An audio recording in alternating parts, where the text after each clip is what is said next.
La planète, malgré tout, a toujours vécu des changements climatiques depuis des millénaires. Et, et je crois qu'on est dans un cycle où la température se réchauffe. Elle est poussée par ce XXe siècle qui a été le XXe siècle des Lumières et de l'industrie et qu'on a surpollué, ça c'est certain. Est-ce que le réchauffement climatique va s'arrêter? Je ne pense pas. Je pense que la race humaine est une race qui va disparaître comme les dinosaures et il y aura quelque chose après, sûrement. Ça c'est ma vision, hein. Mais j'espère le plus tard possible et de ne pas faire partie du lot de ceux qui vont disparaître. Marcel Ragny, bonjour. Bonjour. Ravi de te recevoir pour ce nouvel épisode du podcast des Forces françaises de l'industrie. Honoré de faire partie de tes invités. Eh ben, écoute, comme nous nous fréquentons déjà au club des Alpes-Maritimes, je me suis dit que c'était aussi l'occasion d'entendre une belle voix qui représente les entreprises industrielles et familiales. Donc, tout naturellement, j'ai pensé à toi. Voilà. Alors Marcel, on va parler de plein de choses. Moi, ce qui m'intéresse, c'est que tu fais partie de ces dynasties d'entrepreneurs, de ces familles d'entrepreneurs qui, un beau jour, ont créé une entreprise. Cette entreprise n'a pas fait comme toutes les autres, parce qu'on a oublié en France, mais avant le salariat, tout le monde était entrepreneur finalement. Il y avait pas de... On était paysans, on était artisans, on était plein de choses, mais enfin, il y avait cette démarche de faire un métier et puis d'être complètement dans les aléas de l'entreprise. Et certaines se sont levées, ont commencé à se développer, sont devenues importantes et ont résisté au temps, ont réussi à se transmettre. La France a été un très grand pays de transmission d'entreprises. Et à un moment donné, ça a un peu capoté pour des raisons, on en parlera, fiscales, sociales, réglementaires, presque morales, j'allais dire. C'est reparti depuis Dutreil, et là, on entend des choses qui pourraient, en tout cas, menacer cette pérennité. Voilà. Donc je pense que c'est important dans ce moment qu'on reçoive des gens comme toi, parce que tu le portes dans ta chair, dans tous les sens du terme, c'est-à-dire dans celle des gens qui étaient avant toi, dans la tienne, mais aussi dans celle des gens à qui tu l'as transmis. Donc voilà, donc c'est un petit peu, je pense, autour de ça dont on va parler. Et tu pourrais peut-être commencer par nous expliquer, le groupe Ragny et toi. Comment ça s'est fait? Comment ça s'est fait et quand ça se rencontre. Alors moi, l'entreprise, c'est une entreprise familiale, tu l'as dit, qui a été créée par mon grand-père, immigré italien, qui est arrivé en France en 1924 et qui a créé cette entreprise qui était une petite ferronnerie artisanale en 1927. Donc tu vois, dans un an, un peu plus d'un an, on va fêter les 100 ans. Ah, ça c'est génial. Donc ça, j'en suis très fier. Et bien entendu, mon grand-père, mon père, en 1936 l'a rejoint, puis il y a eu la guerre, et puis dans les années 50, mes deux frères aînés ont rejoint mon papa, et moi, j'ai baigné là-dedans depuis que je suis né, quoi. Donc ça m'a pris très tôt l'envie de travailler dans la ferronnerie et dans ce que j'appelais pas encore l'industrie, mais en tout cas dans l'usine. Oui, parce que ça faisait quelle taille à l'époque? C'était tout petit, on avait un bâtiment qui faisait 200 mètres carrés, on était il y avait une trentaine de salariés. Oui, donc déjà un peu de l'industrie, mais... Ouais, petite industrie de ferronnerie, voilà. On faisait du luminaire d'intérieur en fer forgé, des tables d'extérieur, des tables de terrasse, des balcons, des portails, des clôtures, tout ce qui était fer forgé dans les années 70. Donc moi j'ai rejoint mes frères en 1971 et en 1974 avec mes frères, alors j'allais dire nous avons décidé, mais ils ont décidé, parce que j'étais quand même un gamin de 17 ans, ils ont décidé de créer une SARL parce qu'on faisait un peu plus de volume. Comment on fait une société? Il faut faire une SARL. Comment on fait une SARL? Il faut des associés. Ouais. D'accord, je vais appeler mes frères et sœurs. C'est ce qu'a dit mon frère. Et donc... il a appelé ses frères et sœurs, et puis bon, moi j'étais déjà dedans, j'étais un gamin, il m'a fait signer, je ne savais même pas ce que j'ai signé. Et puis il a appelé mes deux sœurs, une qui était comptable et une qui travaillait chez un huissier, pour pouvoir faire l'administratif, les factures, et enregistrer les commandes. Et en 1976, on a eu l'opportunité de rencontrer une personne qui nous a fait travailler pour la ville de Toulouse. Et quand on a fait cette première réalisation pour la ville de Toulouse, cette personne qui nous avait rencontrés était un agent commercial qui travaillait dans une entreprise à Saint-Quentin, qui fabriquait des luminaires routiers, et qui a dit à tous ses copains agents commerciaux, j'ai rencontré un petit ferronnier, il me fait des super lanternes de style. Si vous voulez, je vous donne l'adresse. Ils sont tous venus nous voir et en quelques mois, en une petite année, on s'est retrouvé avec un réseau d'agents commerciaux et on a pu vendre sur toute la France. Alors qu'on était très localisé, Alpes-Maritimes, Var, Bouches-du-Rhône. Les luminaires routiers, c'est quoi?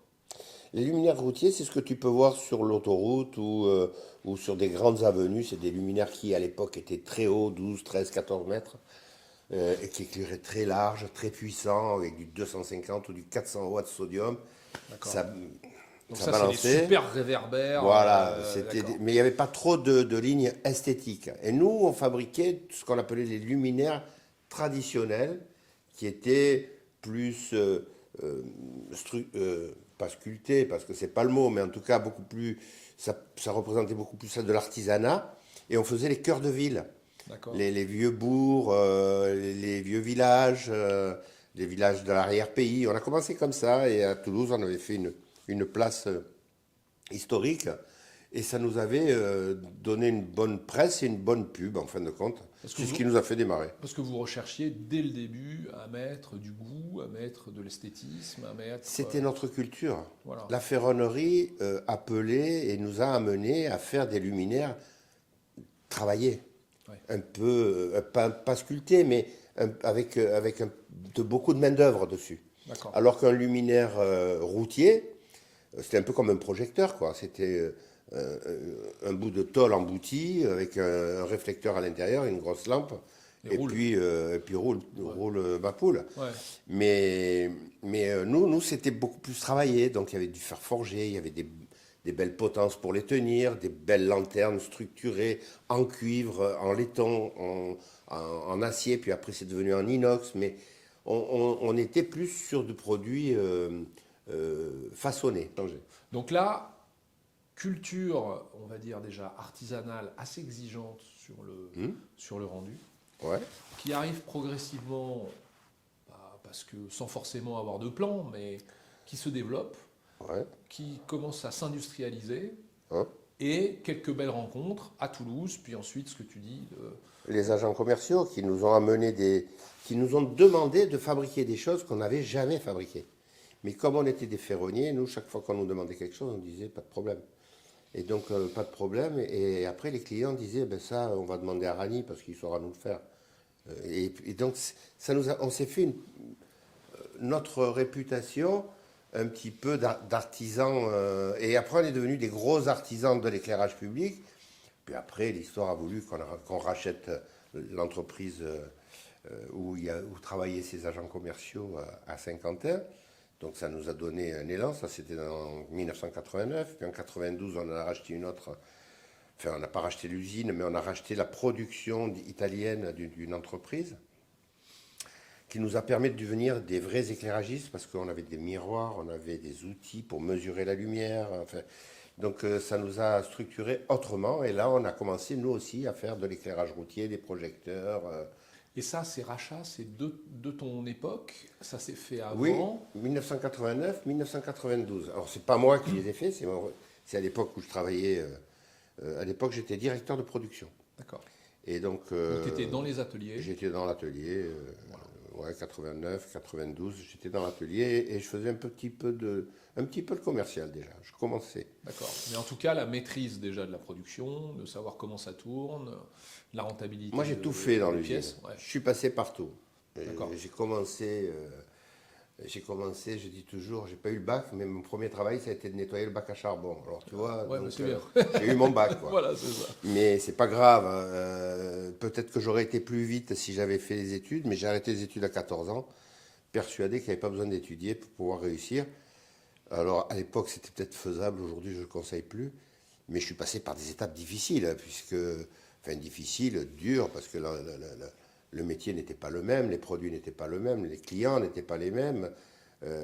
Et la ferronnerie, c'est un métier quand même assez fatigant. On travaillait, il y avait 9 forges dans l'atelier, 3 marteaux pilons, la poussière partout, de la fumée, le bruit, voilà.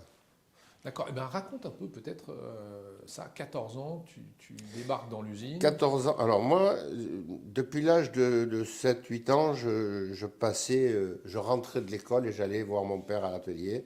Je faisais les devoirs sur son bureau. Et après, j'attendais qu'il rentre à la maison pour pouvoir rentrer avec lui. Donc on rentrait entre 19 et 20 heures. Et donc pendant tout le temps que j'avais rien à faire, j'avais toujours un ouvrier qui me disait: Tiens, Marcel, viens m'aider. Tiens, Marcel, fais-moi ça. Tiens. Et donc j'ai appris un petit peu, petit à petit, sur le tas. Par ce que me faisaient faire les ouvriers, parce qu'ils travaillaient après les heures, en heures supplémentaires, ils faisaient des produits à la tâche. Je sais pas si ça te parle, mais les produits à la tâche, c'est que chaque produit qu'on fait, on est payé pour le produit qu'on a fabriqué. Et donc, plus ils en fabriquaient, plus ils gagnaient. Donc, de temps en temps, il y avait Marcel dans le coin, il lui faisait faire des trucs, il me donnait 2 francs pour aller acheter des malabars, et eux, ils prenaient l'argent des produits qu'ils faisaient, et c'était une façon pour eux de gagner un petit peu de temps, mais en même temps de m'apprendre le métier. Donc, certains auraient dit qu'ils m'auraient exploité, mais moi j'ai dit que j'ai bien profité de leur savoir-faire et j'ai beaucoup appris grâce à eux. Donc c'est le début de l'apprentissage, on va dire. Ça a été le début de l'apprentissage. À 14 ans, j'étais un petit peu un trublion à l'école et je me suis fait virer au mois de mars 74. Qu'est-ce que tu as encore fait, Marcel? Voilà, j'ai fait un petit peu l'idiot, j'étais turbulent, mais comme ce n'était pas la première fois dans l'année, et comme je ne travaillais pas du tout, parce que je ne voulais que travailler, ben je me suis fait virer. Et quand j'ai dit à mon père que je m'étais fait virer, pensant prendre une raclée, il m'a dit, ben, lundi, tu viens travailler. Et peut-être juste une question là-dessus. Ton père lui-même, il avait fait des études, il y avait une tradition à cette époque? Alors, il avait eu le certificat d'études. D'accord. C'était déjà à l'époque, dans les années 30, c'était déjà pas mal. Donc moi j'ai commencé en arrivant, donc je savais faire beaucoup de choses à 14 ans, mais quand je suis arrivé, alors j'avais pas de contrat, parce que les contrats d'apprentissage se faisaient à partir du mois de septembre, et comme j'avais 14 ans, j'avais pas l'autorisation de travailler, il fallait demander une dérogation. Et là, j'ai eu affaire à mon père qui voulait à tout prix m'écœurer de la ferronnerie pour que je retourne à l'école. Et donc il m'a mis dans les mains d'un ouvrier qui m'a fait faire les pires des choses qu'on puisse faire, nettoyer le bac à charbon, nettoyer les établis, ranger le fer, nettoyer le sol, alors qu'on était sur une entreprise qui était en terre battue, hein, je veux dire, le sol était en terre battue, donc balayer de la terre battue, pas évident. Mais donc voilà, et puis au bout d'un moment, il a dit à mon père: écoute, ton fils, il veut vraiment pas retourner à l'école, il va falloir le faire travailler. Donc j'ai commencé à faire de la ferronnerie avec eux, et puis j'ai appris à faire des beaux portails, des belles clôtures, des beaux lustres d'intérieur, des restaurations de ferronnerie ancienne. Et puis j'ai évolué au sein de cette entreprise pour devenir... Donc j'ai commencé apprenti. Au bout de 3 ans d'apprentissage, j'étais demi-ouvrier. Donc demi-ouvrier, ça n'existe plus. Mais c'était un ouvrier payé à moitié, en gros, hein, puisque c'était après l'apprentissage, on devait faire cette année de demi-ouvrier. Après, je suis devenu ouvrier, chef d'atelier, chef d'équipe, chef d'atelier, responsable de production, directeur de production, responsable achat, responsable commercial, directeur commercial. Et en 2008, mes frères et sœurs ont décidé de prendre la retraite. Et comme j'étais le plus jeune de la fratrie, avec les enfants, on a décidé de reprendre l'entreprise à mes frères et sœurs. Donc. Ouais. Avec mes enfants et mes 2 nièces. D'accord. À l'époque. Et à l'époque, quand tu as commencé, quand tu étais demi-ouvrier, ou voire même apprenti, l'entreprise, elle faisait quoi en chiffre d'affaires à peu près? Je ne saurais pas te dire. Moi, ce que je peux te dire, c'est que quand j'ai commencé, je gagnais, au mois de mars, je gagnais 5 francs par semaine pour 45 heures par semaine. Ouais. Voilà. Alors, je ne sais pas ce que ça peut représenter aujourd'hui, mais disons que ça représente peut-être 5 euros. Ouais, c'est ça. 5 ou... Ouais. Mais je ne sais pas... Je pourrais pas te dire le chiffre d'affaires qu'on faisait. L'important à l'époque, c'était d'avoir une entreprise qui tourne assez pour pouvoir nourrir la famille et ses ouvriers. Donc, quand on embauchait quelqu'un, c'est qu'on avait des chantiers en plus. Sinon, on n'embauchait pas. Mais c'était la culture de mon père. Et puis après, avec mon frère, ça a changé parce que mon frère a voulu vraiment. Tu sais, on dit toujours que le premier crée, le deuxième développe et le troisième bouffe le patrimoine. Ouais. Nous, ça a été le contraire. Enfin, ça n'a pas été le contraire, mais en tout cas, ça n'a pas été le cas. Le premier a créé, le deuxième a un petit peu développé, mais c'était mon père, il était un petit peu artiste, donc il n'a pas trop développé, c'est resté toujours un artisan.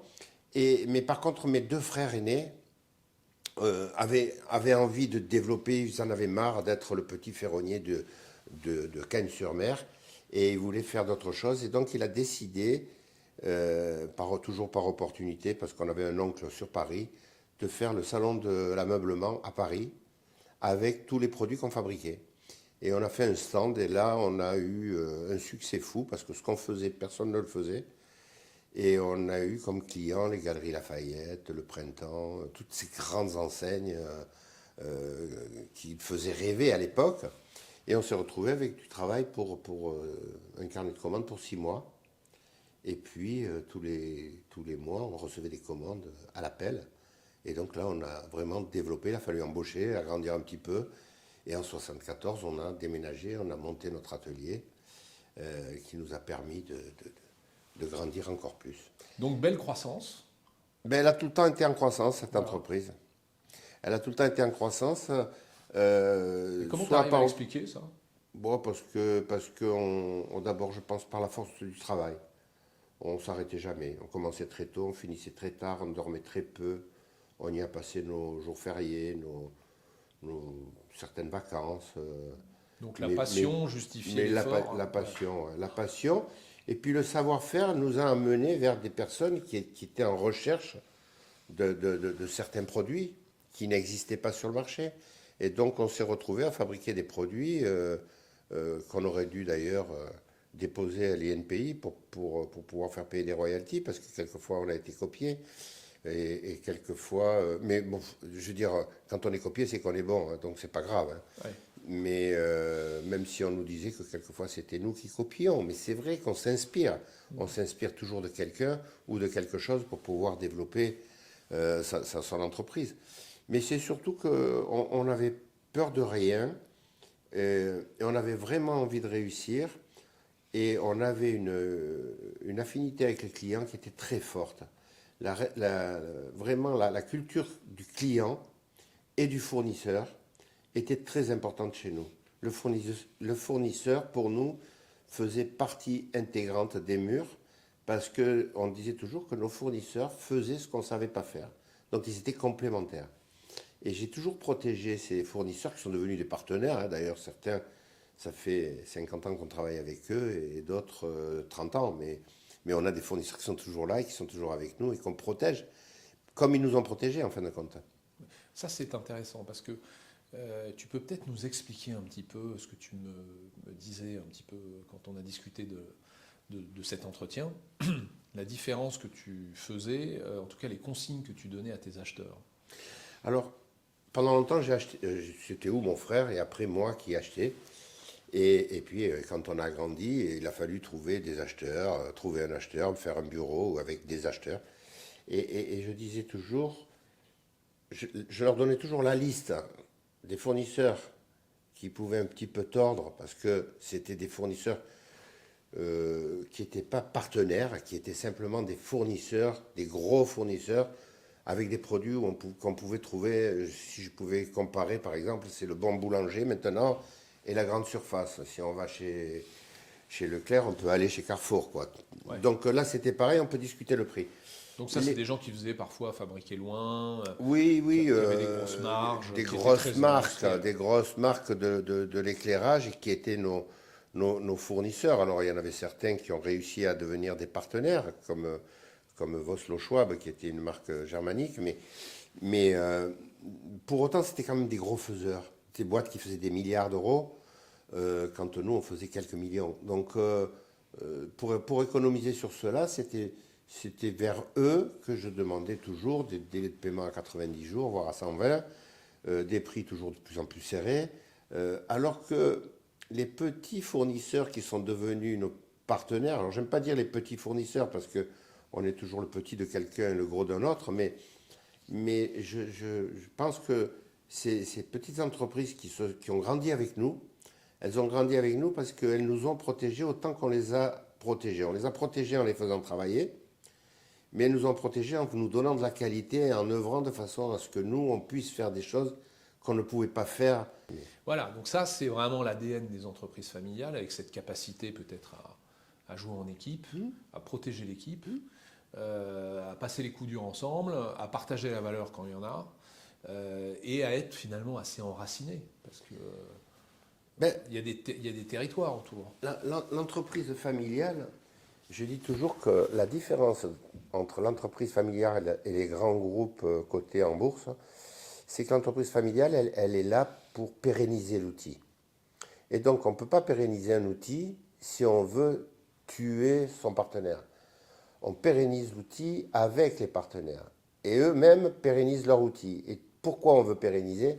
Parce que le but, c'est de transmettre.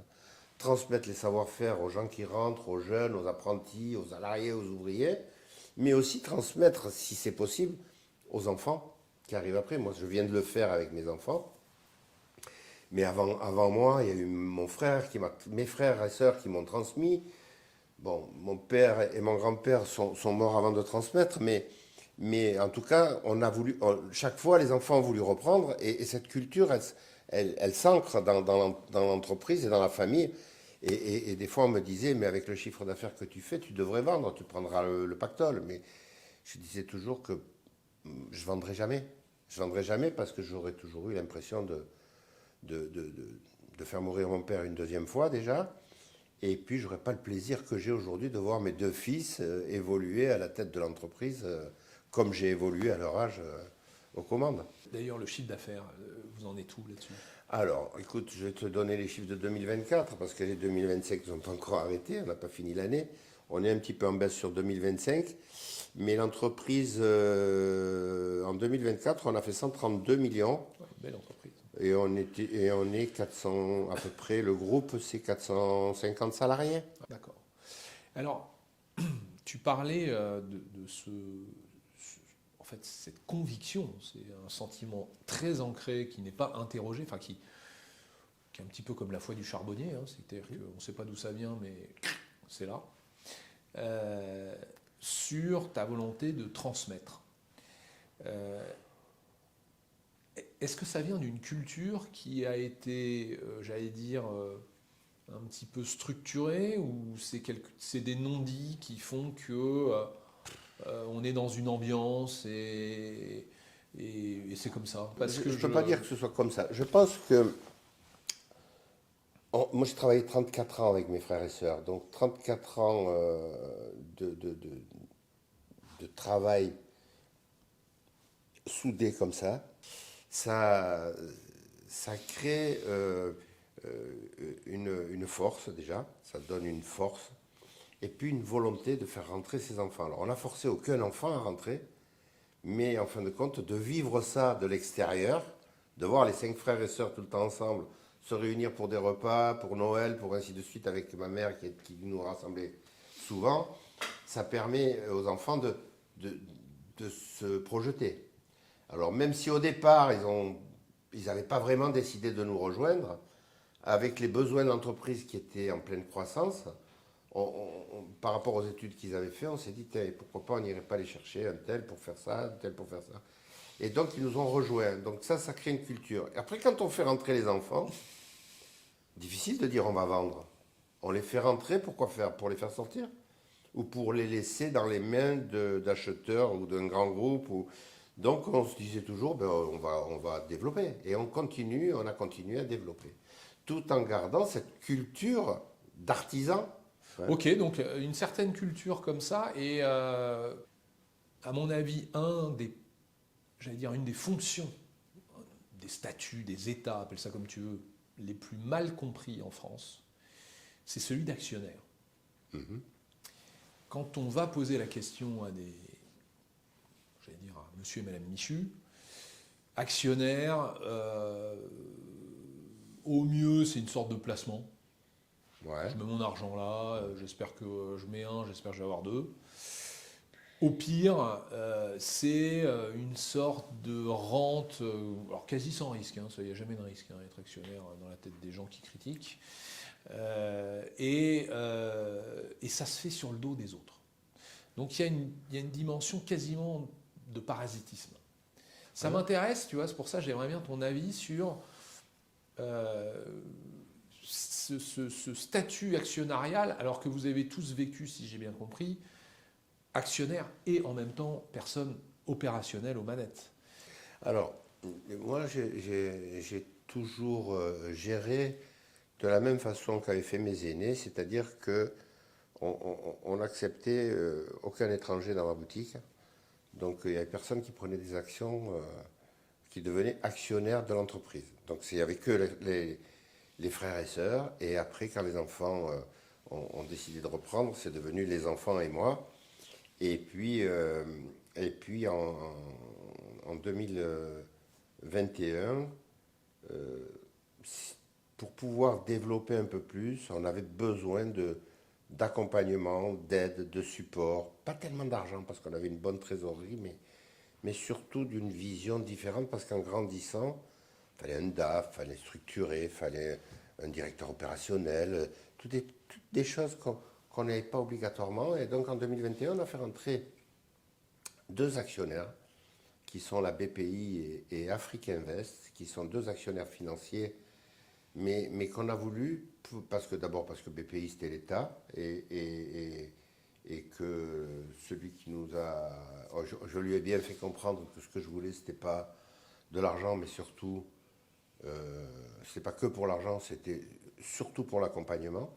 Et Afrique Invest, parce qu'on voulait développer l'Afrique, il nous fallait des gens qui connaissent l'Afrique. Ouais. Donc ça a été un intérêt commun pour eux de rentrer au capital, pour nous structurer, sachant le potentiel qu'on avait pour développer. Et pour nous, ça a été un potentiel de développement. Alors aujourd'hui, on est presque 5 ans après, et on dit merci qu'ils soient venus. Mais je reconnais qu'avant de les avoir, j'étais totalement contre. Et même mon fils, quand il m'en a parlé, j'étais encore aux commandes, et la première fois qu'il m'en a parlé, j'ai dit pas question. Mais ils ont su me le présenter, mes deux enfants, parce qu'eux, sachant qu'ils avaient l'ambition de reprendre derrière moi, avaient d'autres visions sur le marché de l'éclairage public, sur les clients à aborder, sur le marché international. Et donc avec tout ça dans la tête, il fallait se rapprocher de BPI Export, MEDEF Export, toutes ces structures qui sont... tous ces réseaux qui nous apportent un petit peu des connaissances qu'on n'aurait jamais eues s'ils n'étaient pas rentrés, ou qu'on aurait eu peut-être par chance ou par opportunisme. Mais enfin, quoique la chance, j'y crois pas trop, mais l'opportunisme surtout. Et donc, l'actionnariat n'a jamais été un critère pour la gestion de l'entreprise, en tout cas. Moi, j'ai été actionnaire de l'entreprise avec mes frères et sœurs pendant 34 ans. J'avais 10% de l'entreprise. Mes frères en avaient 35 et mes deux sœurs en avaient 10 comme moi. Et malgré tout, c'est moi qui ai repris. C'est moi qui suis devenu le président. Mais comme mes frères avaient 35, je me suis retrouvé avec des associés, mes nièces, qui avaient 33 et 33. Et moi, j'avais 17. Mais ça ne m'a pas empêché d'être le président. Parce qu'on a accepté, depuis la création de l'entreprise, on a toujours dit il faut un chef. Même si on décide de tout ensemble, il faut un chef qui valide la décision. Et donc, enfin, un chef, un patron, un président, appelons-le comme on veut, hein, mais en tout cas, quelqu'un qui est à la tête. Et après, quand mes nièces ont décidé de partir, on a racheté les parts de mes nièces, et avec mes enfants, j'ai pris 51% et mes enfants, 24,5% chacun. Et puis, quand la BPI est rentrée, on a réduit nos parts actionnariales avec la BPI et Afrique Invest, et ils ont pris quelques pourcentages minoritaires d'actionnaires. L'actionnaire ne rentre pas... Alors, bien entendu, quand on investit dans une entreprise, c'est pour gagner de l'argent, c'est pas pour en perdre. Ça, dire, c'est logique, c'est la logique. Mais c'est quand même, avec les actionnaires qu'on a pris, ça a été une volonté de faire grandir le groupe Rani. Ouais. Et on a réussi le pari en fin de compte. Oui, Parce tu es que- content de ces actionnaires-là, moi de j'ai ce qu'ils été t'ont très apporté. content. Ouais. Mais j'entends beaucoup de bien de l'accompagnement de BPI France. Moi j'en suis content parce que je suis persuadé qu'on peut être le plus grand des capitaines d'industrie si on n'a pas de bons accompagnateurs et de quelques aides de temps en temps pour avoir une communication différente, pour avoir une gestion différente, pour avoir des ambitions plus poussées sur la vente, le commerce, l'export, l'étranger, des pays qu'on n'y serait peut-être pas allé. Tout ça, ça nous a fait grandir. Et d'ailleurs, moi quand ils sont rentrés, on faisait 38 millions d'euros de chiffre d'affaires. Et on en a fait 132 l'année dernière. Donc en 5 ans, c'est pas mal. Ouais. Une belle croissance. Belle croissance. Même pas en 5 ans. Et En l'Afrique, 4 ans. alors comment Alors l'Afrique, ça se développe Alors l'Afrique, ça se développe. Alors c'est toujours des gros marchés. L'Afrique, c'est souvent des très gros marchés et qui se montent, qui sont très longs. Ça peut durer 3, 4, 5 ans. Ça se construit. Mais comme dans tous les pays, il y a des élections. Des fois, tu le commences avec un président et tu le finis avec un autre. Ou alors, de temps en temps, tu commences avec un ministre et puis tu finis avec un autre parce que celui avec qui tu as commencé est parti en tôle. Mais c'est la vie africaine, et puis c'est la difficulté que peut avoir l'industrie française d'aller commercer sur des pays où la Chine est quand même très présente. Et on est quand même dans un métier où la concurrence déloyale est très forte. L'éclairage public, c'est quand même... les Chinois ne nous ont pas attendus pour fabriquer des luminaires. Donc ils sont très forts. Par contre, ce qu'on apporte en plus, c'est un petit peu de sérénité pour les nouveaux donneurs d'ordre. Et l'Afrique, c'est plus l'Afrique d'il y a 30, 40 ou 50 ans. C'est aujourd'hui les présidents des pays, de certains pays africains. Après, on peut toujours discuter de tout. Mais en tout cas, dans beaucoup de pays africains, on a quand même des dirigeants aujourd'hui qui ont vraiment une envie de sauver leur pays, de structurer leur pays. Quand on va en Côte d'Ivoire, au Sénégal, au Bénin, moi je suis allé au Bénin, je suis allé en Côte d'Ivoire, Le Bénin, ça envoie là. c'est des pays En croissance forte. qui bougent, quoi, qui sont dynamiques, modernes, ça fait plaisir, quoi. Et donc, nous, on leur apporte des normes, parce que ça, en France, on sait les fabriquer. Ça, on est plutôt bon. Hein, donc on est plutôt pas mauvais. Et donc, avec toutes les normes qu'on a, et que n'ont pas les Chinois ou les Américains ou d'autres, ben, on arrive et on les rassure. On n'est pas le pays... Alors, on ne rentre pas dans ces pays-là en conquistador pour pouvoir faire une affaire et puis partir. Nous, ce qu'on veut, c'est pérenniser, encore une fois, l'entreprise familiale qui vient, qui rentre dans un pays d'Afrique, qui crée une filiale, qui emploie du monde, 10, 15, 20 personnes, qui crée de l'économie. Et puis, on arrive sur des marchés qui sont très longs. Par exemple, au Sénégal, on a fait une réalisation de 36 000 candélabres. Oui. 36 000 candélabres, ben, on a travaillé pendant 2 ans et demi sur cette commande, qu'on a livrée en 2 ans et demi. Mais derrière, on a travaillé avec des partenaires africains, sénégalais, avec qui on a monté...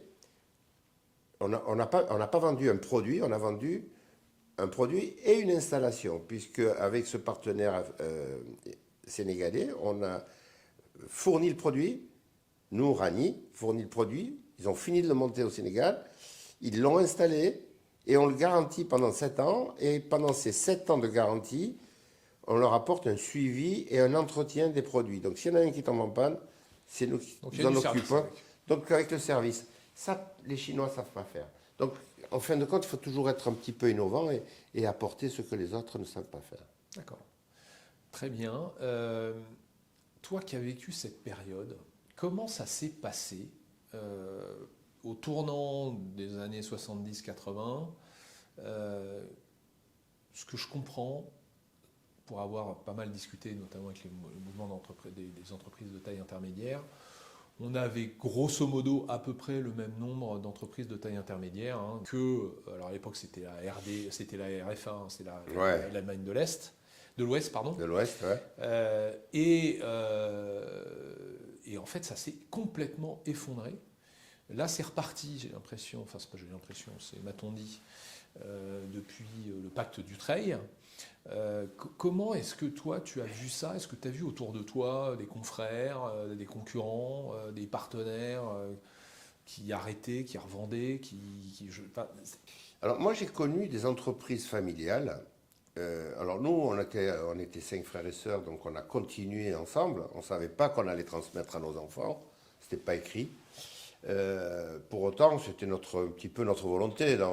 Quelque part au fond de la tête, on avait envie de porter ce projet et de transmettre aux enfants. Ce qu'on a vu surtout, c'est des entreprises, avant le pacte d'Utreil, ces entreprises se vendent parce que l'impôt était tellement fort qu'il y avait des chefs d'entreprise qui disaient « mais moi, je veux transmettre à mon fils, mais il va falloir que je vende la maison si je veux l'aider, ou alors il va payer tellement d'impôts qu'il est endetté jusqu'à la fin de ses jours, il ne pourra pas transmettre à mon petit-fils. » Donc ils avaient peur. Donc là, on était sur un taux d'imposition à 40-41%. C'était, ouais, on avait l'impression de perdre la moitié du patrimoine, quoi. Donc en gros, ton entreprise à l'époque, elle est évaluée, encore, elle n'est pas vendue, c'est pas en cash. Ouais, mais une entreprise évaluée 10 millions, celui qui la vendait 10 millions, il encaissait 5 millions ou 5 millions 5. Et celui qui rachetait, par contre, il payait 10 millions. Mais il donnait 5 millions à l'État, enfin 4 millions et demi. Ouais. Et donc, quel est l'intérêt d'un père de faire ça? Autant vendre, prendre les 5 millions et puis oui, parce qu'en fait, quand tu la transmets, ça vaut 10 millions. Comme l'État n'a pas encaissé les 4,5 millions de la vente, il va les demander à celui qui la reçoit. C'est ça. Donc celui-là, il doit fournir 4,5 millions, sauf qu'il n'y a pas nécessairement ça dans la trésorerie de l'entreprise, et lui, sa richesse personnelle ne l'est pas. Donc soit il vend, comme tu dis, sa maison et il s'endette de façon déraisonnable, c'est ça. Soit il est obligé de taper dans la caisse, quoi. Parce que, taper dans la caisse, en tout cas se servir des dividendes qui vont affaiblir la trésorerie de l'entreprise. Mais aucun plaisir de reprendre une boîte dans ces conditions, parce qu'en fin de compte, celui qui reprend, il ne fait que payer jusqu'à la fin de ses jours. Voilà. Et il bénéficie de rien. Il n'a aucun intérêt. Parce qu'il doit tellement payer qu'il ne peut pas faire croître. Il doit tellement payer parce qu'il ne peut pas investir. Il ne gagne jamais d'argent. Il tombe en dépression et c'est terminé. Donc, c'est ce qu'on... Oui, parce qu'en fait, ce que tu nous dis là, c'est que plus on paye de taxes, moins on achète de machines, moins on investit. Mais c'est obligatoire. C'est le même budget. C'est obligatoire. Donc, le pacte d'Utreil a été un cadeau pour les chefs d'entreprise qui voulaient transmettre. Mais un cadeau, pas un cadeau financier. Le plaisir pour quelqu'un qui a une entreprise de la transmettre à son fils en disant j'ai transmis, mais je ne le mets pas sous le poids des dettes. Je transmets mon entreprise, je l'aide et je l'accompagne. Et c'est ce qu'ils ont su faire en Italie et en Allemagne depuis la nuit des temps. En Italie, un chef d'entreprise qui fait travailler son fils avec lui à un poste de directeur général, il suffit d'avoir 5 ans d'ancienneté avec son père en tant que directeur général pour pouvoir reprendre l'entreprise sans aucun droit de succession.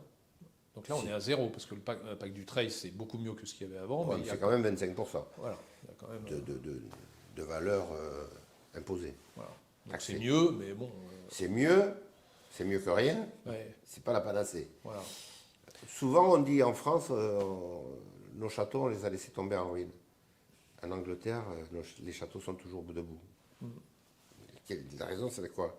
C'est qu'en Angleterre, les châteaux étaient destinés à l'aîné. Et Angleterre, Écosse, Irlande, tous ces châteaux, tout ce patrimoine historique est resté dans les mains de la famille parce que c'était, avec des conditions, mais toujours est-il que c'est le patrimoine de la famille. Alors que nous, on a laissé tout perdre. Et aujourd'hui, on a des ruines. Et nos usines, c'est pareil. Ouais. Quand j'allais en Italie, quand je vais en Italie, que je vois toutes ces entreprises patrimoniales sur le bord de la route et qu'on voit, par exemple, Panzani, enfin j'en passe, ces grosses boutiques qui ont été transmises. Moi, j'avais des fournisseurs, j'ai des fournisseurs qui se sont transmis des entreprises de père en fils.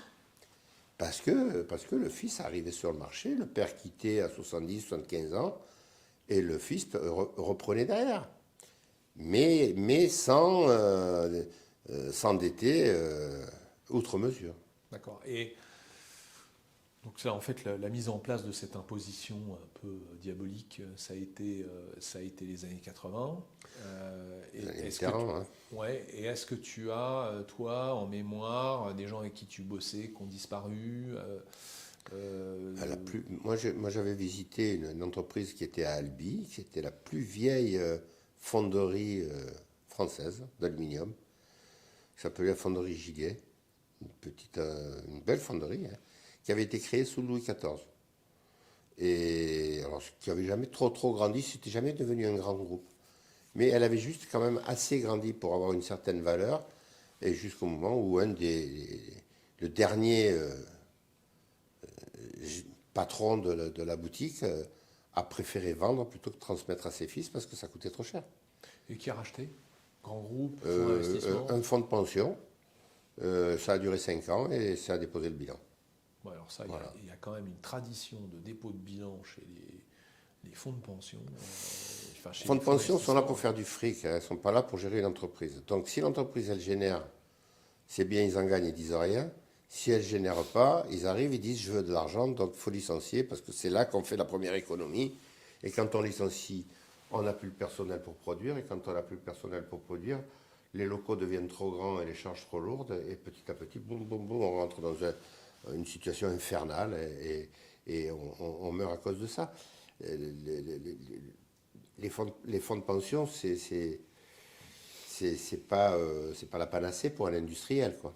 Ouais. Il vaut mieux qu'ils aillent investir ailleurs. Enfin, personnellement, je n'aurais jamais fait rentrer un fonds de pension dans mon entreprise.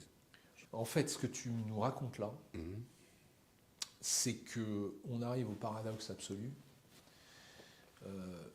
Pour avoir installé des taxations pendant un temps, en tout cas, punitives sur des héritages, pour des raisons égalitaristes, hein, c'est ça, en tout cas,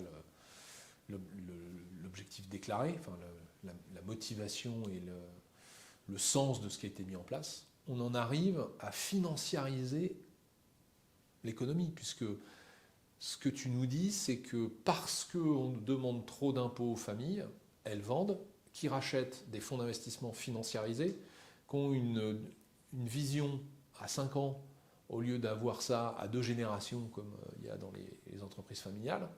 Et donc à la fin, on tue les boîtes pour les pressuriser.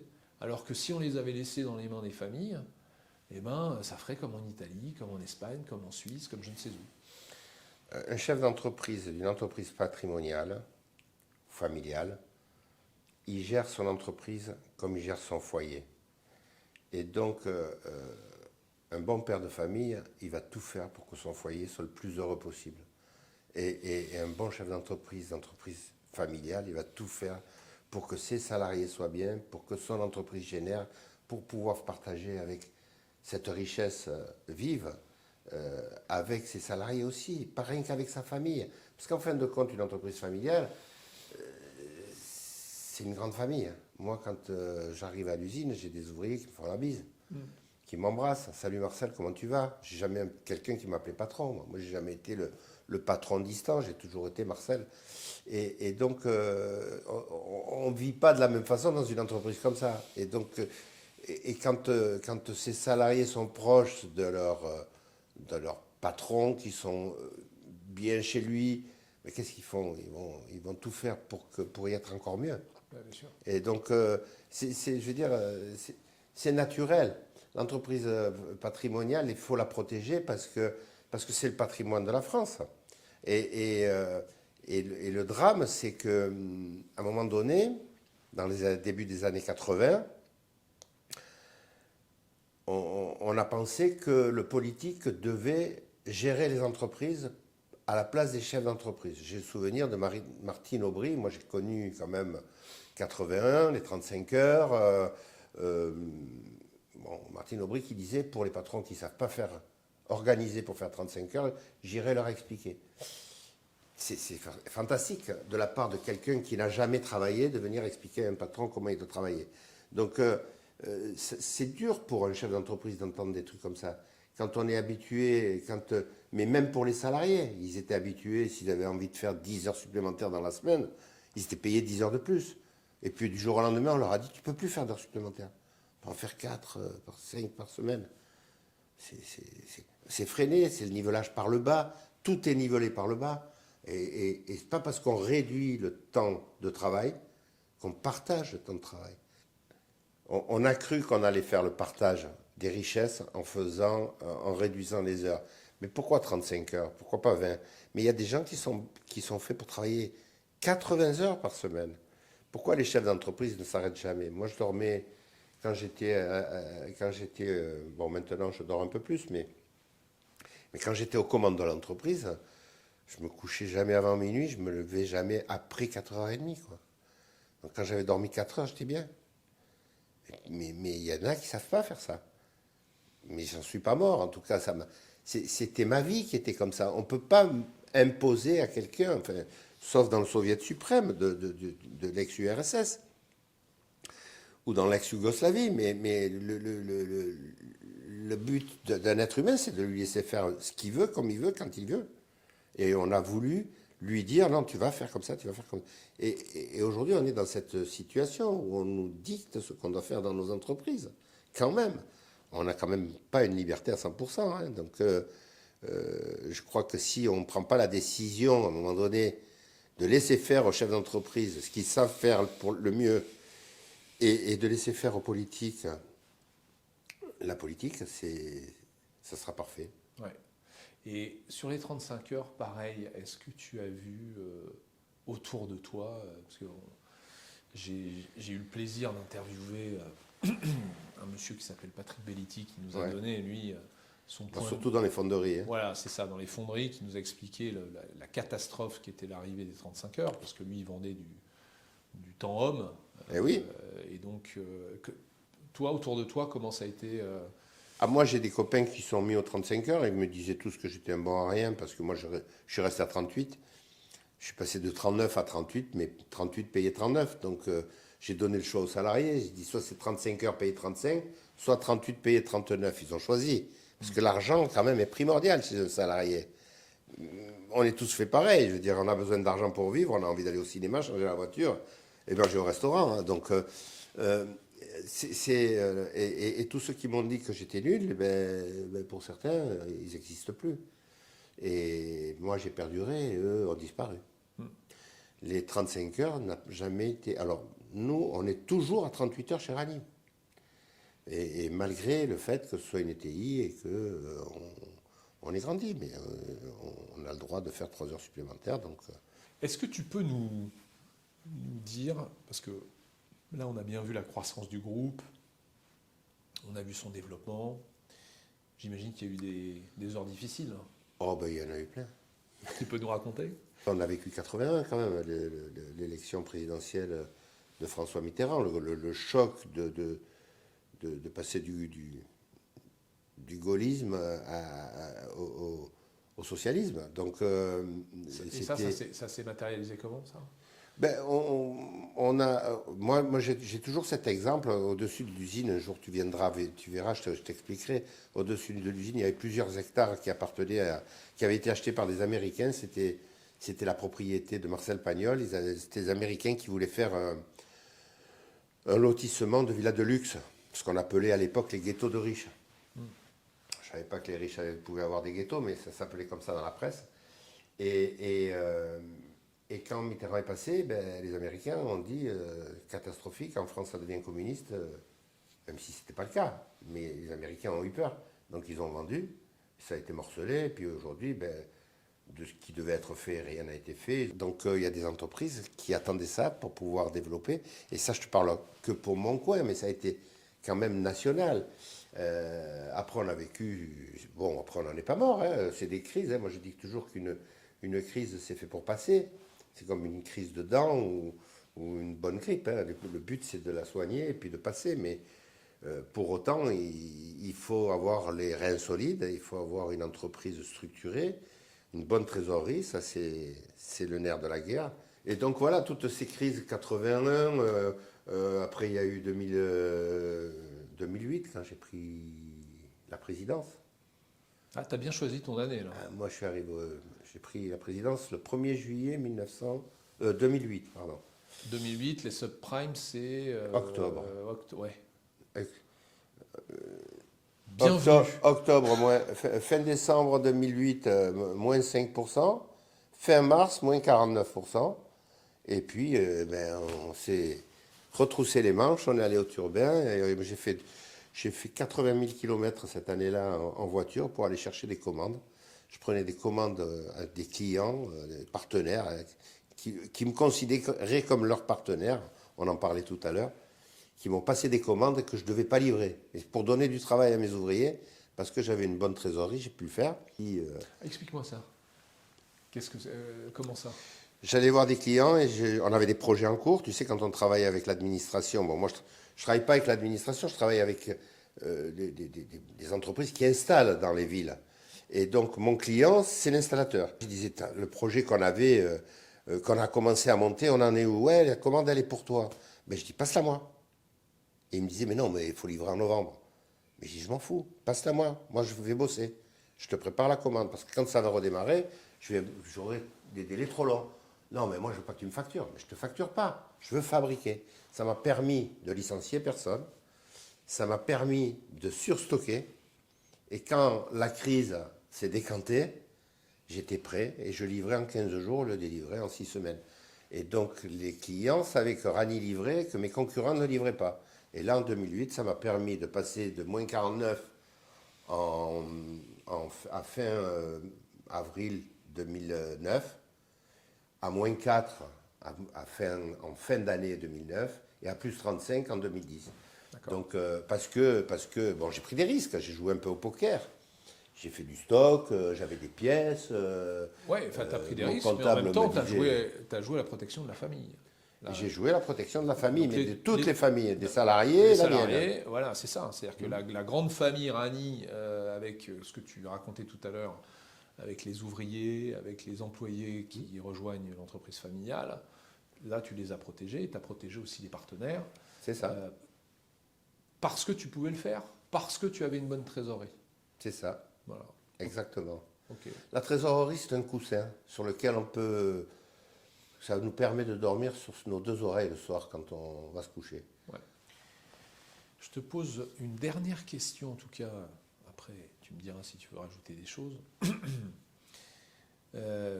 C'est quoi ta posture par rapport au réchauffement climatique, à l'urgence qui s'est imposée un peu à tout le monde autour de l'environnement? Comment tu as vécu ça au sein de ton entreprise? Alors moi j'étais un petit peu innovant par rapport à certaines entreprises et depuis longtemps je fais de la RSE sans le savoir. Et la RSE, c'est vrai que c'est de plus en plus lié maintenant avec le réchauffement climatique. Donc ça c'est la responsabilité sociétale et environnementale. En fin de compte, la RSE c'est du bon sens. On ne jette pas ce qui peut être réutilisé, on ne jette pas dans les poubelles quelque chose qu'on peut trier et revaloriser. Mais enfin, moi je le faisais, je récupérais le bois, je le revendais, le carton, on triait les déchets, parce que comme à l'endroit où est notre entreprise, ben, moins on fait de poubelles, moins ça coûte cher. Comme on est au fond d'un vallon, ben, on a essayé de minimiser les déchets et puis l'économie des produits, récupérer les poudres de peinture pour pouvoir les réutiliser, consommer moins de gaz en changeant les machines, ainsi de suite. Alors bien entendu, le réchauffement climatique, ça fait des années que certains écologistes en parlent sans trop savoir pourquoi ils en parlaient, mais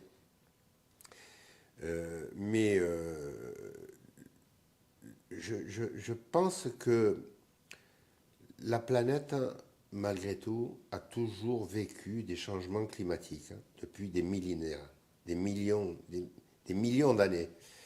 Et, et je crois qu'on est dans un cycle où la température se réchauffe. Elle est poussée par ce XXe siècle qui a été le XXe siècle des Lumières et de l'industrie, et qu'on a surpollué, ça c'est certain.